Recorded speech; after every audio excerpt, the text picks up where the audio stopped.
Hey guys, welcome back to my channel. My name is Bridget. Thank you so much for stopping by. If you're new to my channel, be sure to hit the subscribe button and the notification bell just so that you don't miss up whenever I have an upload. Okay, so I've been promising you guys a living in two different countries video, and it's finally here. And I'm actually gonna make it like a mini series. That way you guys can follow me on my journey as I get ready to go back to Ghana within the next few months for spring. So it might be a little bit long, so make sure you grab a snack, whatever you need to be comfortable. So if you're interested in learning more about living in two different countries, which is Ghana and the US, keep on watching. Okay, so first let's get right into it. I have my notebook here because I didn't want to miss anything. I feel like it's really informative. And for those that don't know, I am Ghanaian. I live in America and in Ghana, but for the most part of my life, I did live in America. But when I was a teenager, my mom took my sister and I to Ghana to live there for a couple years.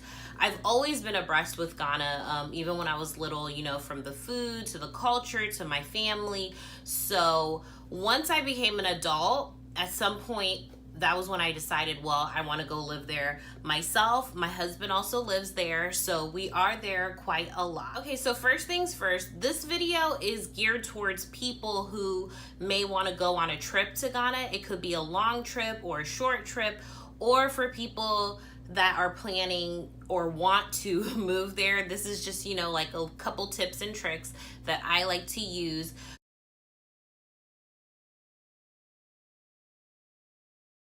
You have to plan your trip, okay? Along with that is research. Make sure you research whichever country you're going to, and this specifically is Ghana. Make sure you read up on Ghana, find out about the culture, find out about some of the perks, some of the lows, whatever it may be. Do enough research, and not just reading online, but if you can find some people, maybe through a website, like there's so many different apps out there for making friends and for dating, whatnot, so you can actually talk to people, or people that may live near you, or somebody you may know that is of Ghanaian descent, and talk to them about their experience when it comes to Ghana, because that can also be very, very efficient in helping you decide, okay, do I want to stay for 2 weeks? Do I want to stay for 3 weeks? Do I want to stay for a month? You know what I mean? So getting that firsthand knowledge about the country before you go is also really, really important.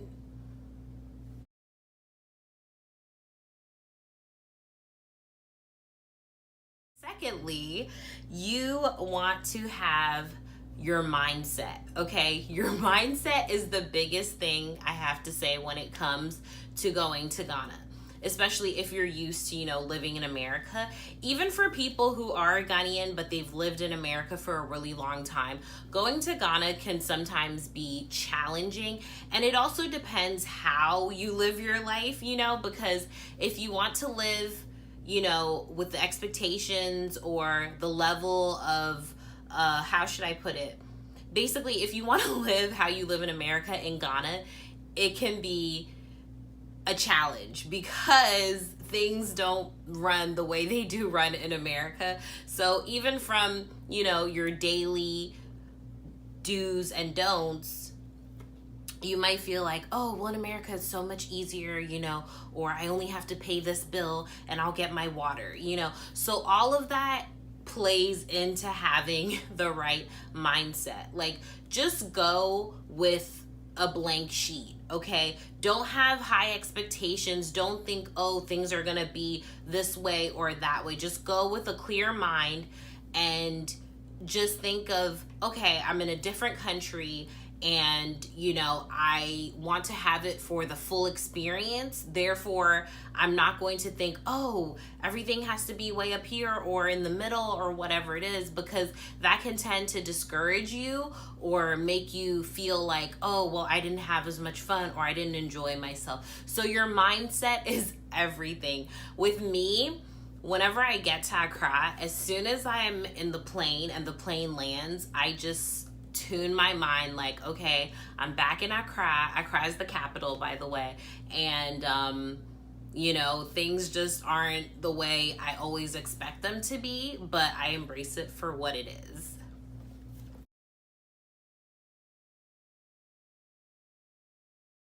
Okay, and the next point is budgeting. Budgeting is very, very important when it comes to going to Ghana because you may think it's a third world country, but cost of living can be very high depending on how you want to live your life when you are there, okay? So, you may think, okay, I'm taking $10,000 with me. That same $10,000 in America, it might take you 6 months to spend or go through. But in Ghana, you may go through that within a month or two, just depending, like I said, on how you choose to live your life when you're there. Because cost of living is expensive, from traveling to food to all of that, okay? And along with budgeting, you also want to consider the duration of your trip. So, what I do is whenever we're traveling to Ghana, we usually stay for about, let's say, 4 to 6 months. The longest I've stayed is a year.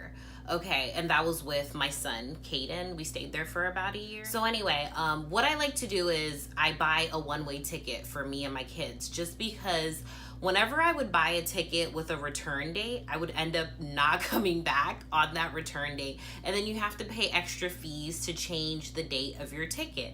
So if you want to stay for maybe 2 to 3 months, I would advise getting a one-way ticket, and usually one-way tickets are cheaper.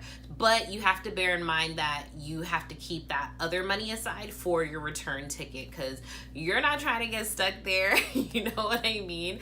So that's one thing you should consider, because changing your ticket can range from anywhere between $150 to like $300, which is unnecessary to spend. So that's why I like to buy a one-way ticket. That way I give myself a really long time period to pick the date when we want to return. So that's just a little tip that I like to use when it comes to budgeting and traveling to Ghana. And you also have to think about your weekly expenditure when you are in Ghana, because if you're traveling there for the first time, or if you're new to the country, you have to consider your food. You have to consider how you're going to get around when you're there. Are you going to take cabs? Are you going to use Uber? Are you going to rent a car? All of those things can be very costly. So you want to budget, like every week, okay, let's say I want to spend $100. So within that $100, you have to factor in your food. You have to factor in your transportation. You also have to think about your laundry. Like, do you want to take your laundry to the laundromat? Do you want to hire somebody to come wash your clothes for you at home, which some people do. I like to do that. We have somebody that comes once or twice a week that comes to wash our clothes, dry them out in the sun, the good old fashioned way, and it works for us. But if you want something, more high end, then you can always drop your clothes off at the laundromat. So yeah, those are just little things you may not think about right away, but all of that falls into budgeting. And when you do make your budget, you really, really have to try to stick with it. Because one thing is, because the dollar is higher than the cedi, which cedi is the currency in Ghana, you'll think that, okay, I'm changing $100, which in Ghana will be about, I want to say 450 cedis. The rate from what I last knew was about 4.5. So that 450 Ghana cedis, it is a lot of money to the average person, and it can buy you a lot of things. It can do certain things, but it's not going to last you as long as you may think it is. So you'll be spending, okay, take a taxi from Hacho to Medina, and that's maybe like 20 cedis, but that's only going one way. So you have to think about going back. So that's almost 50 cedis. If it's 20 in, 20 out, 40 cedis. And that's out of your 450 that you have on you. You know what I mean? So those are just things you really, really want to consider, because money does go very quickly, especially if you're new to the country. In terms of like, if you move there, you'll think, oh, I have all this money with me, but it does go really quickly. So especially if you're not bringing any money in. So consider all of that So consider all of that when you are planning your trip or your move.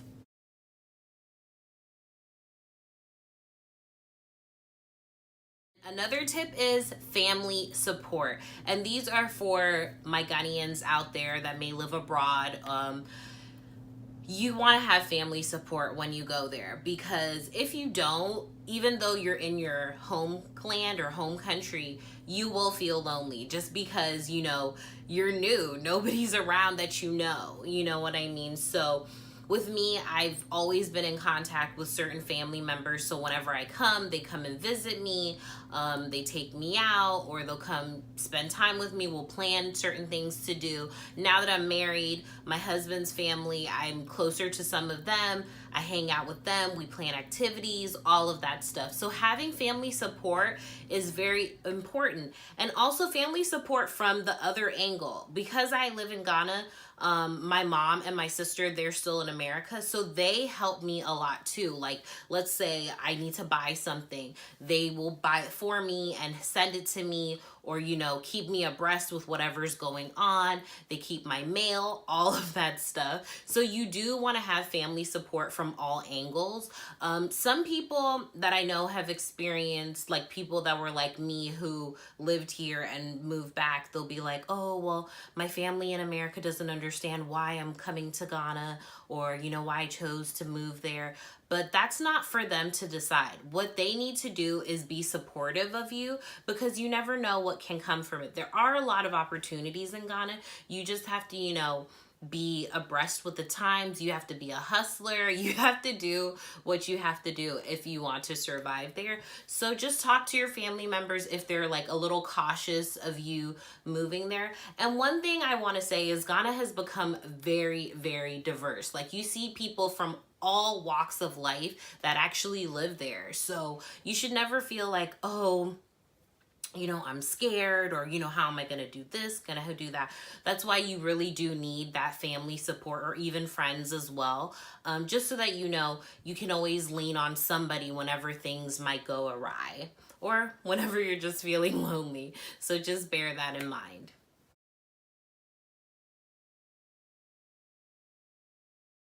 Okay. One of the biggest things for me is shipping. Okay. Shipping has been such a blessing onto me and my family when it comes to living in Ghana. My parents always shipped stuff when I was younger, so I already knew about doing that. And basically, when I talk about shipping things, it can be food items, it can be clothes, it can be anything that you need to use that you need in abundance, okay? Because even when you're traveling, yes, you're entitled to 2 to 3 suitcases, whatever it may be, but you can't carry every single thing you need with you. So shipping things ahead of time is really, really important. You want to give yourself, especially if you live in America, you want to give yourself, let's say you're going to Ghana in November, you want to ship your items between August, September, just so that you give a good 5 to 6 weeks before you get there for everything to arrive, for the things to clear at the port, and for the things to be delivered to you. I will do a separate video only on shipping, just so that you guys will see things that I buy, how I pack them, the shipper that I use, all of that stuff. I have a really, really, really good shipper in Virginia. His name is Frankie. He's everything. But now that I live in Florida, I'm looking for a new shipper. But till I find a new shipper, I will still be using my shipper in Virginia. So I'm going to let you guys in on all of that, because it's so, so, so important. It helps you scale back on a lot of stuff, so it ties back into budgeting. Because once you spend, let's say $1,000 buying, all of your soap, toiletries, whatever it may be, food items. We buy a lot of food. We buy rice, tomatoes, canned goods, a lot of canned goods, just so that whenever we get there, I'm able to budget it in to my food expenditure. Okay, so now when I ship all of those things, all I have to buy when I'm in Ghana is our meat, chicken, fish, and then vegetables. and it makes life so much easier. Even if you're going on a trip, especially for families, I really do advise that you ship stuff before your trip, just so that you're not spending money all the time, like buying things from the market in terms of things that you could have already shipped, which may be cheaper. Well, not maybe, it is cheaper. When you buy food items from America, it tends to be cheaper than buying everything when you're in Ghana. So if you are a family, you definitely want to ship stuff before you go. Even if you're staying for 2 to 3 weeks or a month, you want to ship stuff. Even things that you're going to need to use. Like when I was a makeup artist, I would ship my makeup kit, all of that stuff, just to make my travels much lighter. And it's easier, but you do have to be careful when it comes to shippers, because some of them aren't, trustworthy. Make sure that you find a shipper that has good reviews, or people have already had a good experience with that shipper, because I have heard like some horror stories where some shippers would keep your things for over a year, a whole bunch of stuff, or maybe he might not have enough money to clear the items when it gets there, and then they get stuck at the port. There's just so much out there. So yeah, I will have a whole video on shipping coming up in the next several weeks. You have to embrace both countries, okay? Because either way, both countries help you in your life and to be who you are. Even though I do spend a lot of time in Ghana, I do like being back in America, just because shopping for a lot of stuff is easier, especially since I have kids now.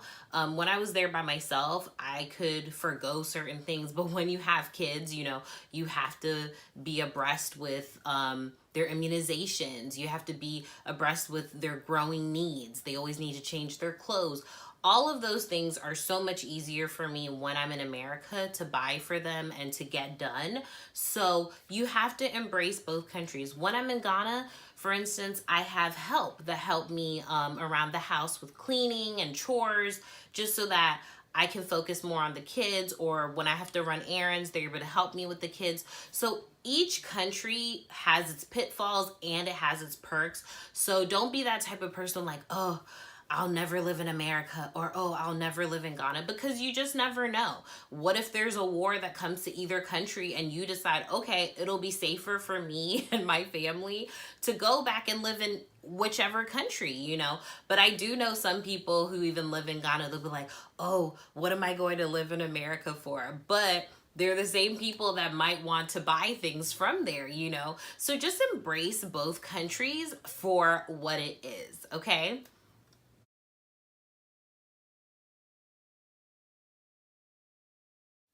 Another tip is, if you can learn certain words in any of the local dialects, I guess I want to say Tree is one of the most spoken languages in the country. A lot of people that even aren't of that Akan descent, they do speak Tree. So you might want to learn a couple words, like for when you have to go to the market to go grocery shopping, you want to learn how to say, oh, how much does this cost? Or won't you give me a discount? Or just certain things, just so people know that, oh, okay, this person may be new, but they know their stuff.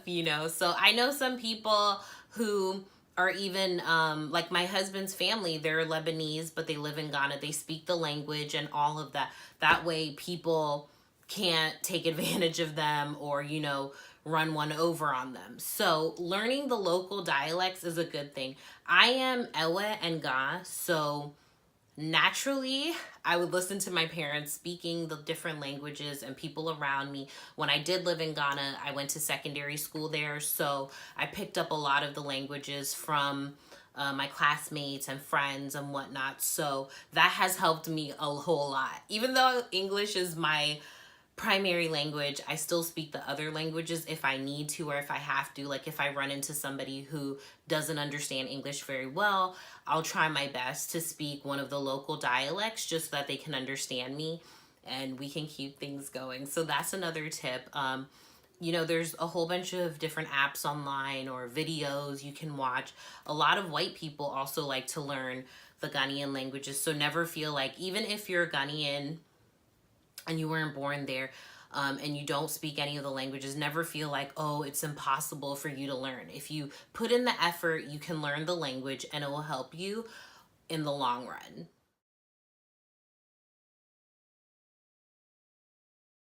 My last tip for when it comes to living in Ghana is always be cautious, okay? Ghana has some of the most beautiful people in the world, beautiful souls, beautiful spirits, but because you're not from there, there are a lot of things, that you may not know or you may not realize. So just be cautious, don't go befriend every single person you meet. Just try to find some good, genuine people and stick with them. Because the more you spread yourself thin, the more some people might see it as an opportunity to take advantage of you. And that can even be when you're a Ghanaian also. But just the fact that you don't live around, some people take like, oh, Weidio Nimshri, you know what I mean? Which in tree means, oh, this person doesn't know anything. So that's when they're going to prey on you. So just be super, super cautious. I feel like that goes for anywhere. Like even if you come to America and you're brand new, fresh off the boat, there's some people that might see that and like take advantage of you and may overwork you or whatever it may be. So definitely be cautious whichever country you decide to move to or take a trip to. Make sure you're cautious and on the alert. Okay guys, so I hope you enjoyed this first video in my series about living in 2 different countries. If you have any questions, leave them down below in the description box and make sure you're subscribed, and I'll see you guys in my next video. Bye guys.